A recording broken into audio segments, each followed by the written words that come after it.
Hello നമസ്കാരം, പുതിയൊരു വീഡിയോയിലേക്ക് സ്വാഗതം. ഈ 2025 മാർച്ച് മാസത്തെ റേഷൻ വിതരണത്തെക്കുറിച്ചാണ് ഈ ഒരു വീഡിയോ.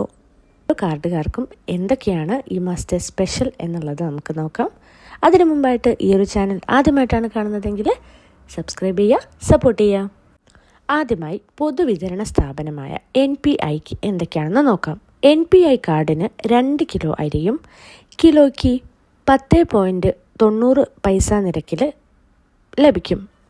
ഇനി വെള്ള റേഷൻ കാർഡായ പൊതുവിഭാഗത്തിന് NPNSന് ഈ ഒരു കാർഡുകാർക്ക് 6 കിലോ അരി കിലോയ്ക്ക് 10.90 നിരക്കിൽ ലഭിക്കും.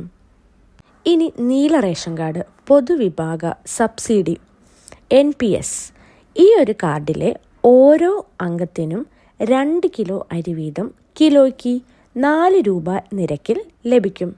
ഇതുകൂടാതെ NPS കാർഡിന് അധിക വിഹിതമായിട്ടുള്ള 3 കിലോ അരി കിലോയ്ക്ക് 10.90 നിരക്കിലും ലഭിക്കുന്നതായിരിക്കും.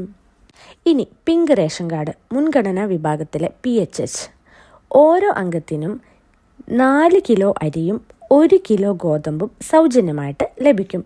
കാർഡിന് അനുവദിച്ചിട്ടുള്ള ആകെ ഗോതമ്പിൻ്റെ അളവിൽ നിന്നും 3 കിലോ കുറച്ച് അതിന് പകരം 3 പാക്കറ്റ് ആട്ട നമുക്ക് വേണമെങ്കിൽ 9 രൂപ നിരക്കിൽ ലഭിക്കുന്നതാണ്.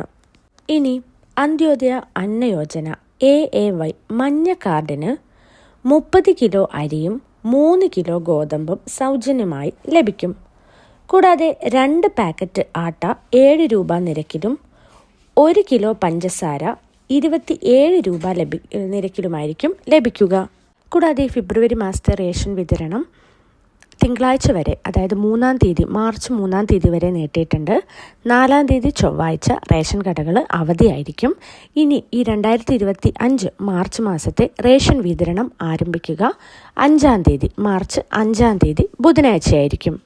അപ്പോൾ ഇതേപോലെയുള്ള ഇൻഫോർമേറ്റീവ് ആയിട്ടുള്ള വീഡിയോസിന് വേണ്ടി ഈ ഒരു ചാനൽ സബ്സ്ക്രൈബ് ചെയ്യുക, സപ്പോർട്ട് ചെയ്യുക. എന്തെങ്കിലും ഡൗട്ട്സോ കാര്യങ്ങളോ ഉണ്ടെങ്കിൽ കമൻറ്റ് ബിലോ.